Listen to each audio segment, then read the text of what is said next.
Votre documentaire en immersion avec les marsouins vous est présenté par Canro-Procolor, l'imprimeur numérique à votre service. GSF Propreté et Services Associés. Et Biocoop Jonathan, alimentation biologique à Hérouville.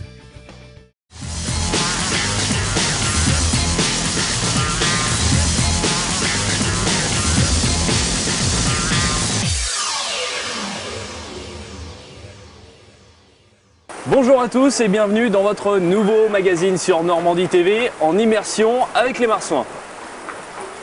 Attention, quand je vous dis marsouins, je ne vous parle pas des dauphins, je vous parle du club de water-polo d'Hérouville qui vient d'entamer sa 3e saison consécutive en National 2. Au sommaire de ce premier numéro, tout d'abord un cours très particulier de water-polo avec Johan Paco, le coach des marsouins, parce que c'est important de poser les bases. Et puis une fois qu'on maîtrisera tout ça, on passera aux choses sérieuses, à la compétition, avec le résumé de la première journée de National 2. Hérouville recevait Conflans-Sainte-Honorine le 1er octobre dernier. Mais revenons à nos moutons, enfin plutôt à nos marsouins. Le water-polo Kiesako, Johan Paco vous dit tout.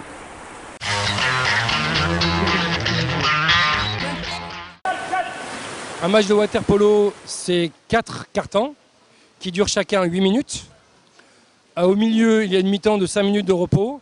Et entre chaque carton, il y a 2 minutes, entre le premier et le deuxième, et le troisième et le quatrième. 7 joueurs dans l'eau, 6 remplaçants qui peuvent rentrer autant de fois qu'ils le veulent, à chaque but, ou bien dans une petite prison qui est située à côté du banc. Autant de changements que l'on veut. C'est un sport d'agressivité, c'est un sport de contact, et surtout avec l'eau, on ne voit pas forcément tout ce qui se passe, et les joueurs en profitent.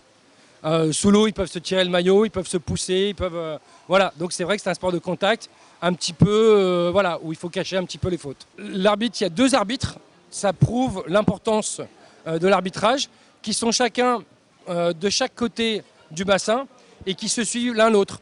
Il y a un arbitre qu'on dit en défense et un arbitre d'attaque. Donc un arbitre est placé pas loin du but et l'autre est un petit peu plus en retrait et s'occupe des joueurs qui sont à la sortie de la zone. Pour bien vérifier, ils ont chacun des responsabilités. Le principe de la prison, c'est si un joueur fait une faute grave, retient, tire à lui un joueur qui partait vers le but, il est exclu durant 20 secondes. Et il va dans une petite prison qui est située à côté de son banc, en défense. On essaye de faire tourner beaucoup parce que les joueurs sont fatigués. On essaye d'être sur des séances de 3-4 minutes de jeu pour garder un haut niveau, on va dire, d'intensité. Parce que si les joueurs sont les mêmes tout le match, ils vont être fatigués. Donc c'est bien de tourner tous les 3-4 minutes. Et au niveau de mon coaching, j'essaye de doubler les postes. Ça veut dire sans avoir à coacher, quand un joueur sort, il sait automatiquement qui doit le remplacer. Un joueur par match parcourt à peu près 1,5 km. À fond. À fond, à fond, à fond. Il y a un travail du bas du corps et aussi un travail des équilibres. C'est-à-dire entre je suis allongé, je me déplace pour faire une attaque et en même temps je reçois le ballon et je suis vertical. Donc c'est cette transition d'horizontalité et de verticalité permanente. Alors, les gardiens restent une dizaine ou une quinzaine de secondes et puis quand de temps en temps il y a des face à face, ça dure 2-3 secondes où il faut que ce soit au maximum de leur amplitude, de leur intensité. Mais c'est surtout les joueurs qui font tout un match et qui doivent en permanence savoir où est le ballon. C'est pour ça qu'il y a des nages qui sont adaptées, où on doit nager en crawl avec la tête levée pour bien regarder où sont les joueurs, où est le ballon, où sont les adversaires. Que ce soit en crawl ou soit en dos. Toutes les nages sont autorisées et surtout c'est des nages, souvent c'est des nages mixtes qui sont par exemple du crawl tête hors de l'eau et derrière c'est des jambes de brasse. C'est pas des battements.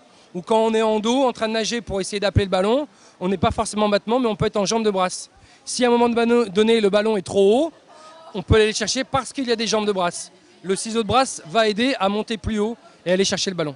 La règle numéro 1, il est interdit de prendre le ballon à 2 mains et il est interdit de lancer le ballon à 2 mains. Si effectivement quelqu'un reçoit le ballon à 2 mains ou touche à un moment le ballon avec ses 2 mains, il sera sanctionné et l'équipe adverse récupérera le ballon. C'est même pas le bloquer le ballon, c'est un moment où tu touches le ballon à 2 mains. Si tu as le ballon, tu reçois sur la main droite ou la main gauche, tu veux l'envoyer sur l'autre main, il faut qu'à un moment donné, tu puisses la lancer en l'air et la récupérer. À aucun moment, tu as le droit de toucher le ballon à 2 mains. Alors, la règle numéro 2, il est interdit de cacher le ballon sous l'eau, de mettre le ballon sous l'eau, de le cacher de l'adversaire. C'est-à-dire qu'on est en permanence, on doit toujours voir le ballon, l'arbitre, les joueurs doivent toujours voir le ballon. Si un joueur tient le ballon, l'adversaire appuie sur la main, le ballon reviendra à l'adversaire. Donc, un conseil, si on doit tenir le ballon, il faut le tenir comme ça. La règle numéro 3, c'est le hors-jeu, c'est-à-dire qu'il y a une ligne rouge des 2 mètres, une ligne imaginaire, et on ne peut pas passer cette règle-là si on n'a pas le ballon. C'est un peu comme le foot, c'est-à-dire que si on a le ballon, on peut dépasser cette ligne-là, et tous les joueurs qui n'ont pas le ballon peuvent suivre le joueur qui a le ballon sur la même ligne. Donc ça, c'est autorisé. Mais si on n'a pas le ballon, on n'a pas le droit d'entrer dans les 2 mètres. Et là, il y a encore des subtilités parfois, c'est qu'exprès, il y a des défenseurs qui vont pousser les attaquants dans les 2 mètres. Discrètement, l'air de rien, des joueurs vont être poussés dans les 2 mètres et c'est interdit. C'est l'entrée des 2 mètres. J'ai envie de dire que c'est l'entrée des 2 mètres qui est la zone la plus importante, puisque c'est l'endroit où on est le plus près possible du but, et c'est là où on a le plus de chances de marquer. Voilà, maintenant que vous savez tout, on va passer vraiment aux choses sérieuses avec la compétition. Le 1er octobre dernier, Hérouville recevait Conflans-Sainte-Honorine, ici à la piscine de Montmorency. Le résumé.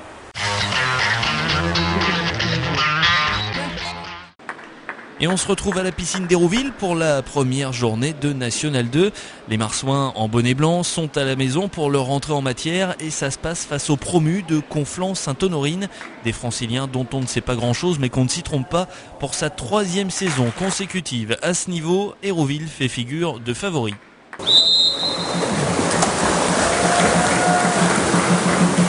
Et ça démarre très fort avec un premier but hérouvillais inscrit dès la 30e seconde de jeu par Romain Beurton. 3 minutes plus tard, les Marsouins confirment avec un superbe 2e but. Les Conflanais ont du mal à s'adapter au niveau de la National 2 à tel point que leur coach décide de prendre un temps mort à la moitié de la première période. Hérouville mène 2-0, pour l'instant tout va bien, mais l'entraîneur Johan Paco a quand même des choses à dire. Rapide, d'accord? Et intervalle Victor, faut revenir derrière, hein. Pas le sien, hein. D'accord, comme a fait François. Un temps mort qui n'aura pas servi aux Franciliens. Sur la fin de cette première période, Hérouville inscrit 3 nouveaux buts quand Conflans n'en rentre qu'un.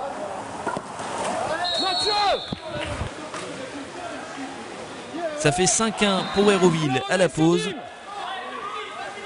Un début de match parfait, ou presque. On ne leur donne pas l'option. Ok, il y a des exclusions en face, on continue, on ne s'énerve pas. On se retrouve en 2e période avec un objectif côté normand, rester concentré. Après 4 minutes sans le moindre but, Hérouville parvient à creuser l'écart en marquant 2 buts coup sur coup.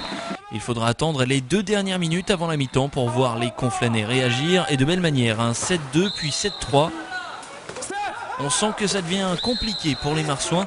Johan Paco décide de prendre un temps mort à 1 minute de la mi-temps. Max, circulation. Circulation, bonne passe. Circulation, bonne passe. Un temps mort utile en 1 minute. Hérouville marque 2 buts et n'en prend qu'un. Ça fait 9-4 à la mi-temps. Oui. En début de 3e période, Hérouville semble revenir avec de meilleures intentions en marquant un 10e but par Olivier Debray. Les Marsouins comptent 6 longueurs d'avance. On se dit que le reste de la soirée sera finalement plutôt tranquille. Mais voilà, le water-polo n'est pas une science exacte. Et après avoir bien entamé la 2e mi-temps, l'équipe de Johan Paco prend l'eau sans mauvais jeu de mots. Les Conflanais s'enflamment et marquent 5 buts quand Hérouville n'arrive à en mettre que 3.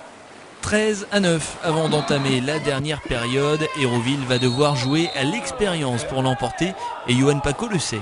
On la garde, ça veut dire que vous êtes en mouvement pour aider le porteur de balle. Et s'il y a un problème, on peut la mettre à midi, c'est pas gain de temps. Prendre son temps en attaque, presser en défense, les consignes sont simples pour cette dernière période. Mettre de la théorie à la pratique, il y a un pas. Après 3 minutes sans rien, Conflans reprend sa marche en avant en inscrivant 2 buts coup sur coup. À 2 minutes de la fin du match, les Marsouins ne mènent plus que 13-11. Et dans les dernières secondes, les 2 équipes se neutraliseront pour au final un score serré de 14-12 pour les Marsouins face à un promu décidément coriace. Plus que la manière, c'est le résultat que veut retenir le gardien d'Hérouville, Mehdi Nassiri. On a très bien débuté le match, c'est vrai qu'aujourd'hui on a pris de l'avance sur eux. Et c'est vrai qu'après on s'est un peu reposé sur nos acquis et ils sont revenus au fur et à mesure dans le match. C'est vrai qu'à la fin là, il y a eu un peu de tension et on a pu se mettre à l'abri largement avant. Mais après il faut quand même retenir la victoire qui est belle. C'est vrai qu'on n'avait pas, les 2 dernières années on n'a jamais gagné le premier match à domicile. Là on le gagne, donc on commence de la plus belle des manières, donc en espérant qu'on enchaîne très rapidement la semaine prochaine à Arles. C'est vrai qu'Hérouville a généralement du mal à démarrer ses saisons. Cette fois ça passe, mais pour Alexandre Casasola, il reste encore beaucoup de travail. Je pense que c'est surtout du ballon qui nous manque. On a eu 3 gros tournois. Là, la dernière semaine, on a commencé à jouer un peu, moins nager, et je pense que c'est ça, que ça va revenir avec de l'engagement physique et du jeu. Encore quelques réglages à trouver donc, et les Marsouins pourront viser plus haut que la saison passée. Johan Paco, le coach normand, y croit en tout cas dur comme fer. Pour l'instant, j'ai envie de dire, je l'ai dit, on va essayer de faire le maintien, et puis après on va chercher, on va gratter, et on va monter les places, et on va essayer d'acquérir le plus grande expérience possible pour jouer vraiment le haut de tableau. Je pense qu'on a tout ce qu'il faut, on a l'expérience, on a fait une préparation pour ça. Je pense qu'on peut jouer le haut de tableau, je préfère pas le dire. Voilà, c'est tout pour aujourd'hui. La fin du premier numéro en immersion avec les Marsouins sur Normandie TV. On se retrouve très vite. Le prochain rendez-vous à la maison pour Hérouville, c'est face à Limoges.